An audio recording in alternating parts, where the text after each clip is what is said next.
Hello, and thanks for joining us for financial aid and managing college costs. VSAC seeks to ensure Vermonters, students and families will have the information, assistance, and financial aid to achieve their goals for college and beyond. The presentation today will help go over the process of applying for financial aid, as well as how families are able to manage college costs and maybe to give you some suggestions. The whole idea of paying for college can be quite overwhelming, as well as how you might go about doing so. While this presentation is intended to provide a general overview about the idea of paying for college, we also understand that this presentation can't cover everything. We have a number of resources available on our website. There are also videos that Federal Student Aid has available on YouTube, which families can use for assistance with filling out the FAFSA as well as the financial aid process. I'll try to anticipate some of the questions that usually come up with each of the slides, as well as to try to explain some of those things. But if you have additional questions, you're welcome to get in touch with us at VSAC. The key to success in this process is communication about plans. So we want student and parent involvement in the college search and selection process, along with school counselors, teachers, or advisors, coming up with good college matches that meet expectations like distance, majors offered, housing, placement rates. Research involves finding out about the true costs, net price, which we'll go over later, as well as things like acceptance of advanced placement and college credit. And while it's great when everyone's on the same page from the start, it may be likely that family and students have different and unspoken expectations about this process. For instance, whose responsibility is it to find schools to apply to? Whose responsibility is it to complete the steps in this process? And whose primary responsibility will it be to come up with the funds to pay? Who will have what roles in this process, like deadlines, or is all the information in? And to what extent can we help each other? How much can we afford? Does anyone have veto power? And if so, who? Talking through these thoughts and expectations in advance can help families to focus on good college matches and finding that sweet spot. Doing the research helps families make informed decisions that are not only well thought out, but also can be financially sound. So this is a pretty scary slide I want to acknowledge. The NE expensive college is short for a New England expensive college. And this assumes a full-time student with the full cost of attendance. Cost of attendance includes not only tuition, but also fees and housing, as well as meals and non-billable costs such as books, supplies, transportation. The all years figure also assumes no increases in costs. The idea here is to note that the college's advertised price and to acknowledge that what you've heard about the cost of college isn't exactly exaggerated. Also, costs can vary quite a bit as you look between institutions. Every college and career or trade school has a price, and you can see how it adds up. In the cases above, the expensive college, University of Vermont and Vermont State University, also includes living on campus and the non-billable costs. But Community College of Vermont and the Vermont Trade School, those budget figures, or those net cost figures, are for a student who is living at home with parents. So they have books and supplies, they might have gas they have to buy, but there's no room and board costs included in that. CCB, for example, uses a higher cost of attendance than just tuition and fees and a book allowance. Tuition and fees and books might be closer to $9,800 a year for an in-state student commuting from home. And for the trade school, tuition fees and book supplies is closer to $28,250 for a student commuting from home. But that's not what families usually have to pay. The cost of attendance, also known as the sticker price, if you will, gets a lot of press, but the real price that each family wants to worry about is what the student and family themselves have to come up with before financial aid is factored in. Net price will be the average of the costs the students have to pay after grants and scholarships, the free money are applied. So let's talk about the average net price of each of these colleges that we were talking about before. So these colleges, the net price is an average for all full year, first year full-time students. And we want to show an example about how this cost of attendance isn't what people pay on average. And remember, the net price is the cost of the college, so the cost of attendance, minus the free money, such as grants and scholarships. These net price figures do not include student or parent loans or work study. And while these are averages, dependent students who are Pell eligible may be able to attend University of Vermont tuition and fee free through the Catamount Commitment Program. Students and parents whose parents make less than $100,000 per year can attend UVM tuition fee through the UVM Promise. And for families making less than $75,000 per year, CCV is tuition free this year through the 802 Opportunity Program. Vermont State University also recently announced that families who make less than $50,000 a year qualify for their free tuition guarantee for regular tuition. Some students and families might find that their net price is even lower, but some, because we're looking at averages, may find that their net price is higher. Doing the research on programs such as UVM Promise, 802 Opportunity, and Vermont State University's free tuition guarantee can help students and parents understand more about the true cost of college for them. There are a number of career and trade schools that are eligible for federal student aid. So two examples in Vermont are the Advanced Welding Institute and O'Brien's Aveda Institute. For these types of programs, the aid that we'll talk about tonight also applies to them. There are also many non-federal aid eligible programs here in Vermont. They're not eligible for federal student aid, but they are eligible for the Vermont Advancement Grants from VSAC. These grants would be based on a student's financial need, but they will not follow the same process that we're talking about tonight. You can find more information on the VSAC website under Pay for College or Training, look under the tab for grants, and it's the last grant listed under Vermont Grants.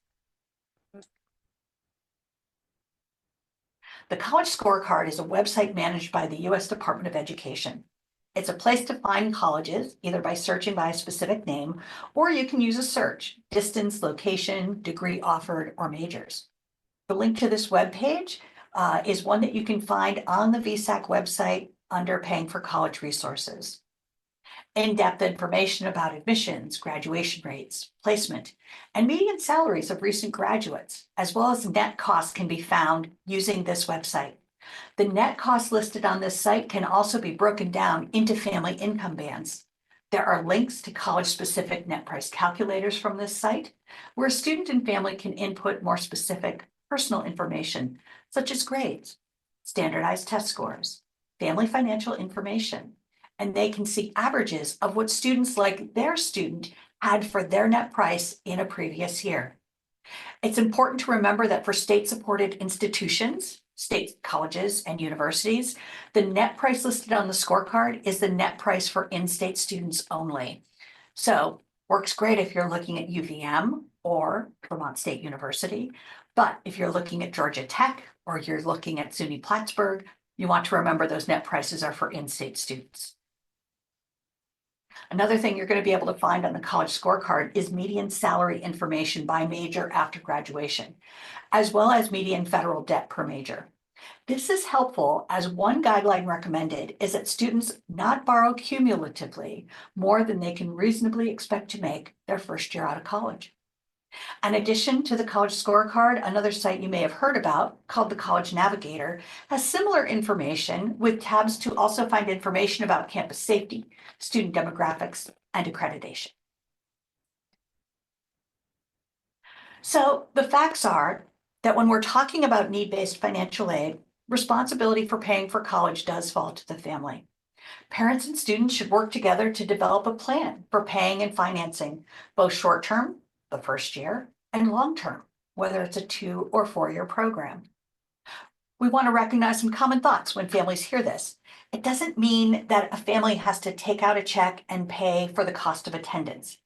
Most families will be paying less than that advertised price. And need-based financial aid will look at family resources first and will supplement, but not replace what's determined to be the family contribution. It is also the family responsibility to meet the deadlines, to file the necessary forms, to respond to requests for additional information.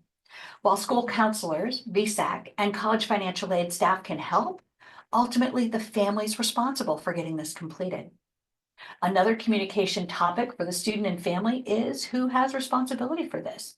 Students will receive the requests, but who in the family may be responsible for replying? And how will the student share those requests if parent information is requested? And where are you keeping track of all of the information you shared?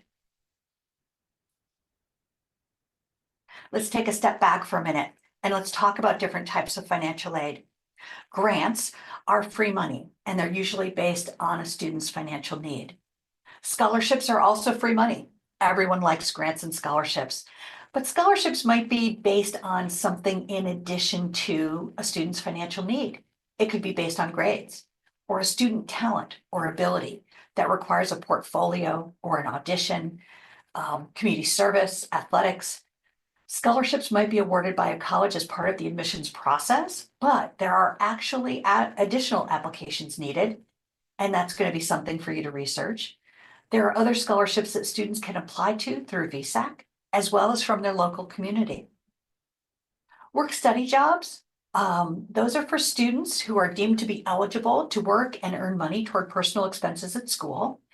That money is usually not paid toward a student bill unless the student chooses to, walk that paycheck down to the Student Financial Services Office.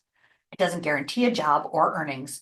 Students must find the job and work the hours to be paid in order to get the work-study funds. And loans are just like they sound. Loans are borrowed money to help pay for educational costs. These will involve interest rates as well as repayment terms. Now, it would certainly be easy if our college scorecard would let us just click on a button and apply for financial aid, but there are financial aid applications that students will submit in this process.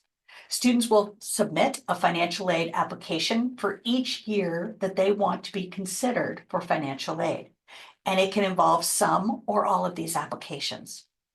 First is the FAFSA, the free application for federal student aid, the Vermont grant application, college financial aid forms, which could include the CSS profile form, scholarship applications, possibly a career-focused funding application like we have at VSAC, and finally, loan applications.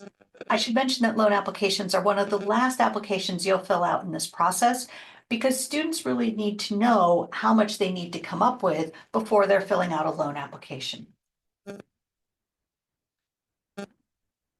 One of the first things that a student will apply for is called an FSAID or a federal studentaid.gov account. At least one parent and any dependent student must also create their own studentaid.gov account or FSAID. These take a little bit more time to set up. There's security, which includes more questions to be answered. The student or the parent or both will also set up something called two-factor verification in order to access their information and make certain that they are the ones who's trying to log into that account. We recommend that students use a non-school email address. Many high schools will be shutting down student emails once they graduate, and we don't want to have your communication from federal student aid go away because your email account has been closed. So if you don't have one, now would be the perfect time to create a free email address. And this information must be verified in advance of FAFSA filing. So even before beginning a FAFSA, the student and parent contributor must create the studentaid.gov account, also known as the FSAID. Let's talk about how and when to apply. We're going to talk about the free application for federal student aid, the FAFSA, first. And remember, in order to begin the FAFSA, you want to have that student aid account or studentaid.gov account created. So the FAFSA is required. It's required if a student even only wants a student loan to be eligible for. It is required for many schools in order to be considered for need as well as merit-based financial aid. Important to file. We want you to know this is going to be a simplified form, and also past year's FAFSAs were a little bit more complicated. Last year's FAFSA had a number of issues.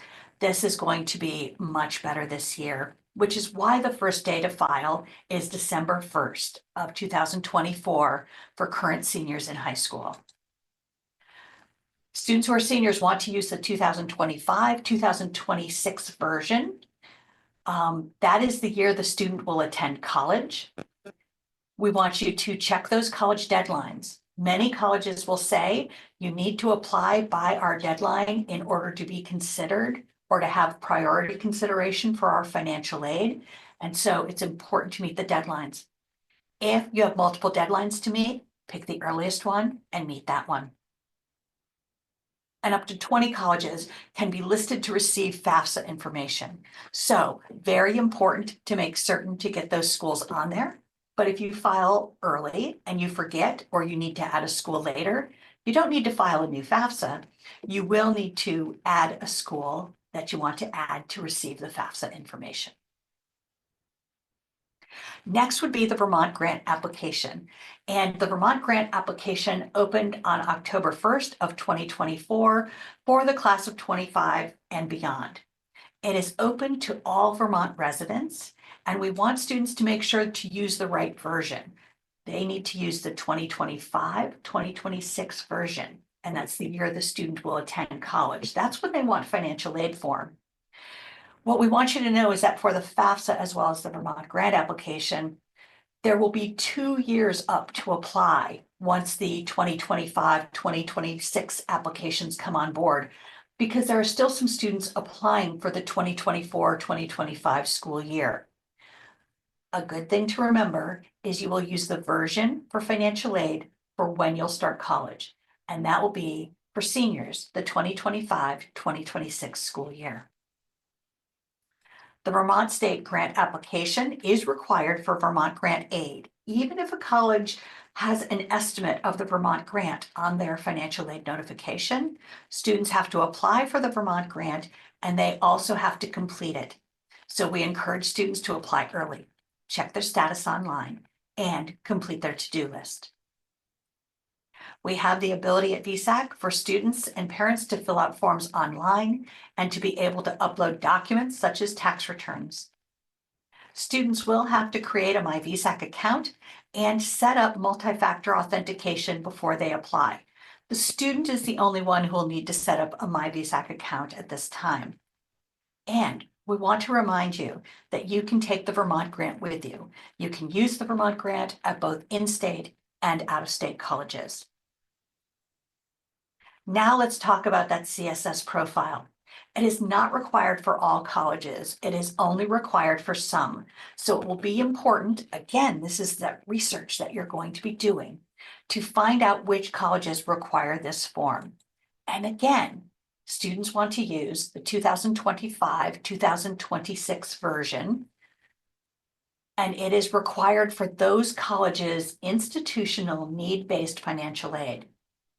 There are earlier deadlines for early action and early decision applicants, and you can fill out the form online. Actually, you have to fill out the form online. There is no paper form available, and you can upload required documents to the IDOC system, and IDOC is Institutional Documentation Online Collection Service.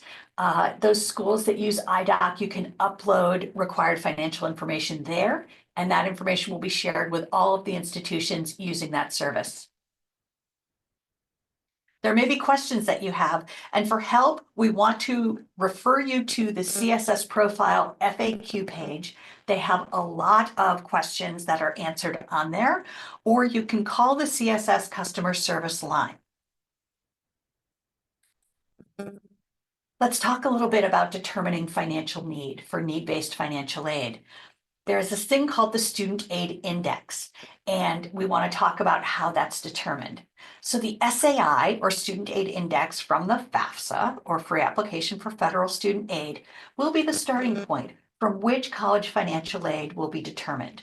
It's looking at the family income, family size, They compare it against federal poverty level for a given year. So for the 2025, 2026 financial aid, they're looking at 2023 poverty level, and they are also comparing it against parent and student 2023 tax figures, which will be used. They're also looking at assets as part of this. And a common question that we get during this presentation is whose information is required on the FAFSA. For most high school students, it will be student and parent information. As far as which parents, what we can tell you is that if the biological or adoptive parents live together, regardless of their marital status, both parents' information needs to be on the FAFSA. If the student's biological or adoptive parents are separated or divorced, the next question is, which parent provided more financial support in the previous year? If that is still 50-50 and not able to be determined, then federal student aid says that a family should use the parent with more income or assets. If that parent has remarried, it is parent and step-parent whose information is required on the form. Let's talk for a minute about maximizing financial aid. Some of these, it might feel like we don't need to talk about this because it's common knowledge. But doing well in school can maximize financial aid because some colleges might be willing to offer more financial aid to an academically strong student, or a student might be able to get into an institution where they will meet needs. And those are usually students that are very strong students.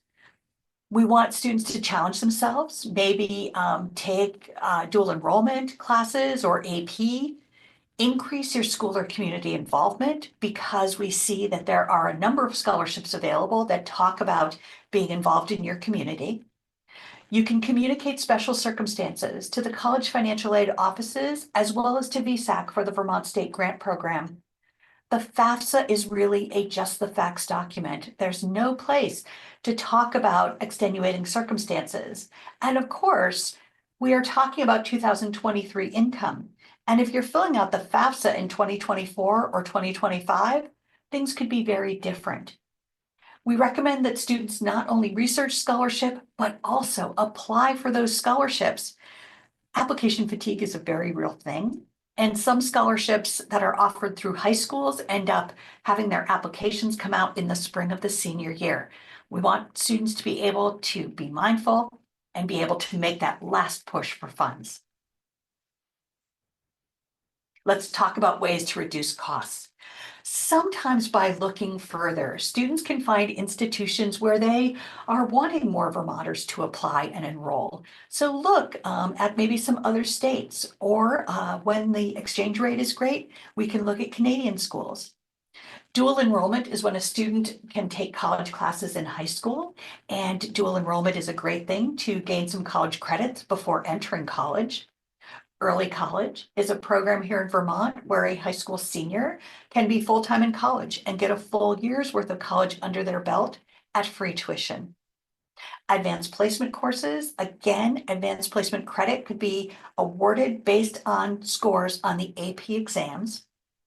NEBI is short for New England Board of Higher Education, and there is a program through NEBI if we don't offer a major in the state of Vermont and it's offered at another institution that's a state-supported school in New England, a student could go there at a reduced cost. For instance, we do not have a marine biology program here in Vermont, but University of Maine, University of New Hampshire, Maine Maritime, and Massachusetts Maritime all have marine biology as a major, and a student from Vermont could apply and once admitted, pay a reduced rate of tuition at that NEBI school.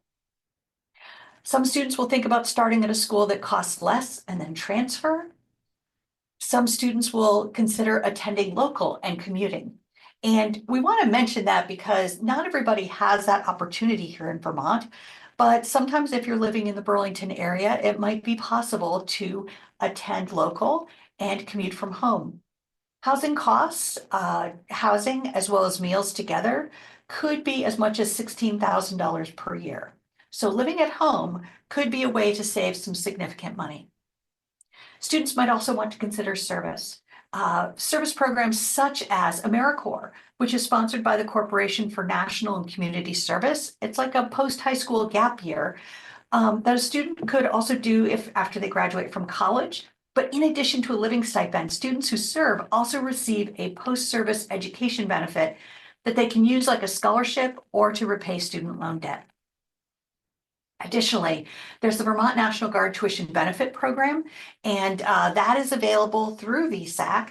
And students can attend college as well as serving in the Vermont Air or Army National Guard.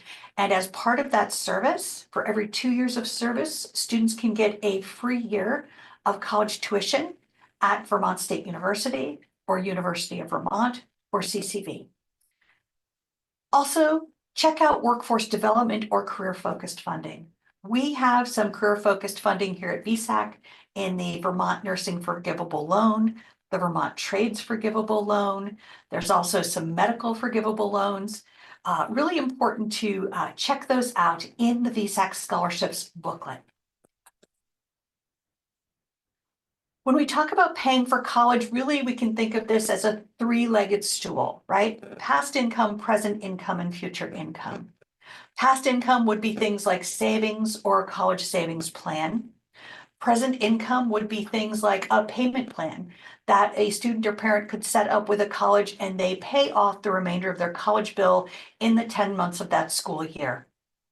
Sometimes people could be eligible for tax credits. And so using those tax credits that the student or parent receives to help pay the bill in the following year could be helpful, as well as scholarships. There are many places to look for scholarships. One would be VSAC, but also there's a number of organizations and some employers that offer scholarships, as well as local high schools and local benevolent organizations. So really important to think about those sources and look for money there. In addition, future income is pretty much borrowing. So here we would talk about a Parent Plus loan, additional student loans. They could be private or non-federal loans, and then other borrowing options that parents might have, for instance, home equity or things like that, as well as workforce development or career-focused funding, which we have here at VSAC. All of those things might be ways that students could pay. Of course, if you don't have one of these things, so for instance, you don't have any savings, then you have to lean more fully on present and future income. If you don't have the ability to borrow, you might have to lean more on your savings and present income, and that may impact which colleges you can select. So really important to keep these things in mind when you are thinking about paying for college. We talked a little bit about savings and past income in the ways to pay. You know, the more you save, the less you have to borrow. And again, this seems pretty self-explanatory, right? But you can also think about what you can add to savings before you need to borrow. So for instance, you file a FAFSA, and then how much can you add to savings before the student actually enrolls? And this could be both the parent and the student. And how much can students earn with their summer employment, or how much could they use through savings, maybe through gifts? They can put that money together, and they could also have a way in helping to pay for this. We talked about future income, which is borrowing, and we wanted to remind families that there are limits on the federal loans that dependent students can borrow. And so the annual eligibility for the freshman year is $5,500, sophomore year $6,500, junior and senior year $7,500 per year. In addition, the maximum that a student can borrow for an undergraduate degree is $31,000. So if you need a fifth year, this is really important to remember because you could run out of student loan eligibility. Let's talk about some of those student loan options. We recommend that students borrow the federal loans first. They tend to have the best interest rates, and we recommend that students accept those first. The current interest rate for the school year that we're in right now is 6.53%. And what I can tell you is that each year on July 1st, the U.S. Department of Education will set a new interest rate. So that 6.53% is a fixed interest rate for the students who are borrowing the loan this year. But next year's loan will have a different interest rate, and that will also be a fixed rate for the life of the loan. There are also non-federal loans that a student can borrow. VSAC is a lender. In addition, for those loans, it's really important to consider that for most non-federal student loans that a co-borrower or co-signer is required. Interest rates this year are 4.75 to 8.57%, and those interest rates are fixed, and it is highly dependent, which interest rate you have is highly dependent on when repayment begins for those loans. You want to compare those loans. Additionally, there are other non-federal lenders like nonprofit organizations, banks, credit unions, and other private lenders. You want to make certain to research those loans, make certain the interest rate is that you understand whether it's a fixed or variable rate, and you want to compare those loans. There are also parent loan options. The federal parent loan is called the PLUS loan. And the only limit on a PLUS loan is the cost of the institution minus the student aid that was offered. And so parents may be offered a very large PLUS loan, but no one has done any determination about whether or not the parents can afford that loan.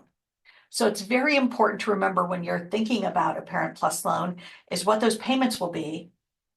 You want to compare this loan with other borrowing options because you can see this year the interest rate is 9.08%. And so you do want to compare those loans. And you want to think about total length of borrowing. So if a student's in a 2-year program, how much will 2 years of those loans look like? If you're doing 4 years of borrowing, what would 4 years look like? In addition, VSAC has a parent loan that has an interest rate of 4.75 to 8.93%. That is a fixed interest rate depending on repayment. And we want families to also compare these loans and check out other lenders as well. Just like the federal student loan, the federal Parent PLUS loan sets a new rate each year around July 1. Some things to consider about those non-federal loans. Student borrowers, as I mentioned before, will almost always be required to have a cosigner, and that cosigner is equally liable for the debt. They're expected to make payments if the student borrower does not pay.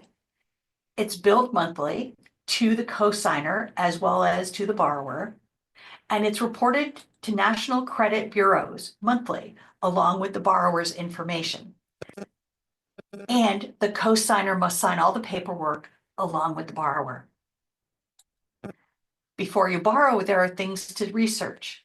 You want to research to find the best rate and repayment plan for both the borrower and the cosigner.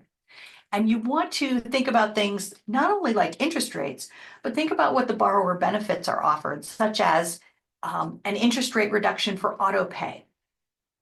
Our lowest student loan rates also include that 0.25% rate off for automatic repayment. There's also find out if there's a temporary suspension of payments if someone's having difficulty paying, and also if there's a cosigner release after a certain number of repayments. Here at VSAC, the cosigner can be released after 48 on-time payments for the loan. And again, when you're thinking about the interest rate, find out if it's variable or a fixed interest rate. And you may see some rates that say something like as low as this percentage. If you end up applying for those loans or the student ends up applying for those loans and you find that you have a different rate or a higher rate than you expected, you can certainly decline that loan and apply for another. It will be looked at on your credit report as if you are shopping around for loans and will not impact your credit score by looking at more than one lender. Let's talk about some calculators. There's a federal student aid calculator that is on the federal student aid website. They have an SAI calculator, as well as estimates of what federal aid the student would be eligible for. Please note that federal student aid estimator does not have information about Vermont state grant aid or about institutional financial aid. So it's really important to keep that in mind, but it will give you a federal aid update. And then mappingyourfuture.org has a student loan debt to salary wizard. And so we also recommend that people check that out, especially students when they're thinking about borrowing. They could see, based on 4 years of student loan borrowing, what will be the salary they need to make in order to pay that loan off. VSAC publishes each year a junior year planning checklist. And so we're going to just talk a little bit about the next steps for the junior year, which include online college searches, using that college scorecard to gather net price information, using college net price calculators for specific net price information. Many of the links on the college scorecard will bring you to a college's individual net price calculator, which might be able to give you much more specific information. It's important to have those family discussions about choosing and paying for college in advance of the application process, or even in advance of financial aid awards. We want students to research scholarships. You can do that the junior as well as senior year. And if students have not done so already, create that free college and scholarship appropriate email address. Now we're going to talk about next steps for the senior year. Students and their families should research forms and deadlines required by colleges, and as recommended earlier, meet that earliest deadline. Students and their parents will create studentaid.gov accounts, also called an FSA ID, one for the student and one or possibly two for the parents if they live together but file taxes separately.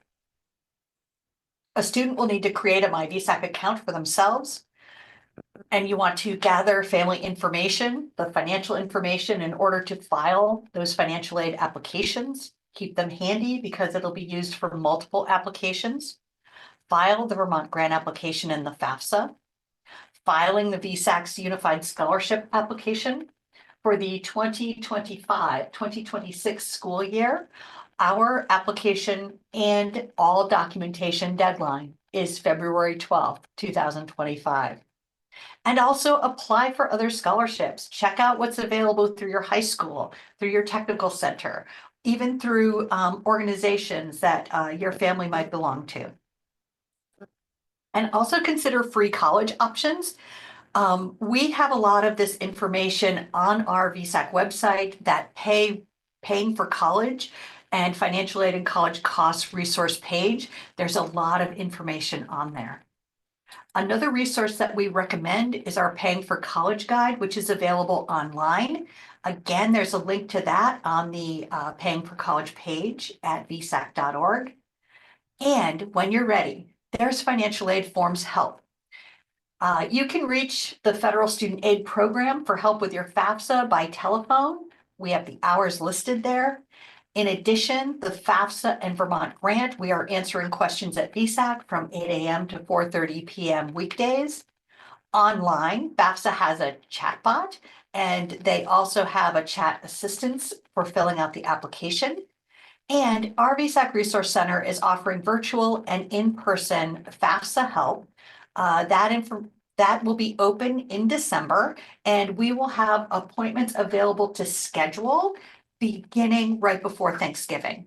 You can also email the Resource Center at resourcecenter@vsac.org to request an appointment. We have the VSAC Education Loan Guide. It has an expanded section on ways to minimize education debt. And we have that available on our website, and you can get a printed copy by emailing publications@vsac.org. We highly recommend this book. It is less about VSAC borrowing, and it is much more something that was put together with financial aid administrators, students, and parents to cover things that people wished they knew when they were borrowing.